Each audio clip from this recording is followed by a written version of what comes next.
Hello everyone, আসসালামু আলাইকুম। সবাই কেমন আছেন? আজকে আমি আগের দিনের বেঁচে যাওয়া ভাত দিয়ে ফ্রাইড রাইস রান্না করব। এই ভাতটা আগের দিন বেঁচে গিয়েছিল, সেটা আমি ফ্রিজে তুলে রেখেছিলাম। আর আমি সেটা দিয়ে সকালের জন্য ফ্রাইড রাইস রান্না করব।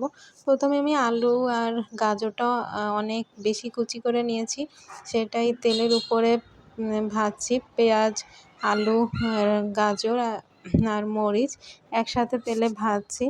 এরপর আলু আর গাজরটা সেদ্ধ হওয়ার জন্য কিছুক্ষণ আমি নেড়েচেড়ে ভাজি করে নিব, যেন আলু আর গাজরটা সেদ্ধ হয়ে যায়। খুব বেশিক্ষণ লাগে না, যেহেতু অনেক কুচি করে নিয়েছিলাম। আর এরপর একটু সাইড করে আমি একটি ডিম দিয়ে দিব। ডিমটা দিয়ে তারপর আমি নেড়ে নিব ভালোভাবে। আর এই যে ভাতটা বের করে রেখেছি, তারপর ডিমটা দিয়ে নাড়াচাড়া করে এর মধ্যে আমি একটু ম্যাগি মশলা দিব একটা, যাতে করে ভালো লাগে। আর একটু সয়া সসও দিয়ে দিব।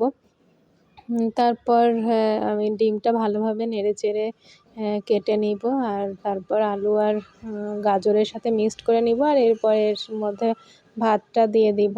ভাতটা দিয়ে ভালোভাবে মিশিয়ে নিব, যেন কোনোখানে সাদা না থাকে। সব ভাতটার সাথে ভালোভাবে মিক্সড হয়ে যায়। এভাবে নেড়েচেড়েই আমি আমার ফ্রাইড রাইসটা বানিয়ে নিব। আর এটা খেতে অনেক মজা লাগে, আমার খুব প্রিয় খাবার।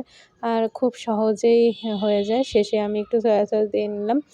খুব সহজেই ভাতটা এই ফ্রাইড রাইসটা হয়ে যায়, আর কম সময় লাগে এবং ভাতটাও নষ্ট হয় না, যে বেঁচে যাওয়া ভাতটা। এই যে আমি একটু টমেটো দিয়ে আর একটু ঘি দিয়ে আর পেঁয়াজ দিয়ে খাচ্ছি সকালের নাস্তাটা।